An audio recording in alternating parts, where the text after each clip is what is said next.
ابل بتكشف بشكل رسمي عن الايفون 17 برو ماكس، واللي تقريبا طورت فيه بعض الامكانيات المهمه واللي اكيد هتفرق مع مستخدمين ابل. واهم 5 حاجات طوروا في الايفون هقولهم لك دلوقتي. اول واهم حاجه اتغيرت هو الشكل الخارجي للايفون، واللي كان ثابت من الايفون 11 تقريبا. تاني حاجه ودي مهمه جدا، الجهاز جاي نحيف جدا مقارنه بالاصدارات اللي قبل، ودي حاجه كل الناس محتاجاها تقريبا. الكاميرا الاماميه جاب دقه 24 ميجا بكسل بدلا من 12، ودي هتديك وضوح اعلى بكتير من اللي قبله، وخصوصا انه هيبقى مدعوم بالاي اي. الكاميرا الخلفيه جايب دقه 48 ميجا بكسل زي ما هي، ولكن دقه محسنه ومدعومه بالذكاء الاصطناعي، فبرضه هتديك دقه اعلى وتصوير بشكل اوضح. ولكنهم طوروا في عدسه التيليفوتو واصبحت 12 ميجا بكسل. الميزه اللي جايه دي بقى سامسونج عاملاها من سنين، وابل اخيرا لسه دعمها في الايفون 17 برو، والميزه دي هي تصوير فيديو مزدوج، يعني تقدر تصور فيديو باستخدام كله من الكاميرا الاماميه والخلفيه مع بعض، وتنزل الفيديو عادي جدا وانت بتشرح حاجه وصورتك طالعه، وفي نفس الوقت الكاميرا الخلفيه بتصور الحاجه اللي انت بتشرح. الجهاز ده جايب رامات 12 ميجا بايت بدلا من 8 ميجا بايت اللي كانت في الاصدارات اللي قبل كده.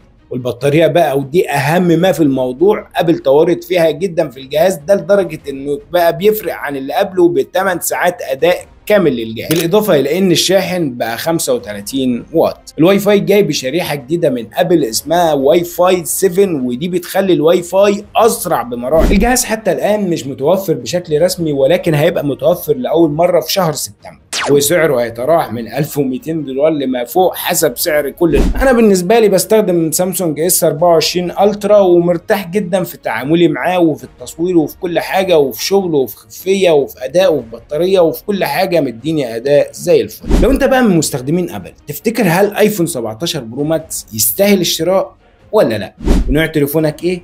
ونفسك تشيل ايه؟ وشيل الفيديو ده ووصله لكل مكان عشان ابل تشوف الفيديو تدينا اي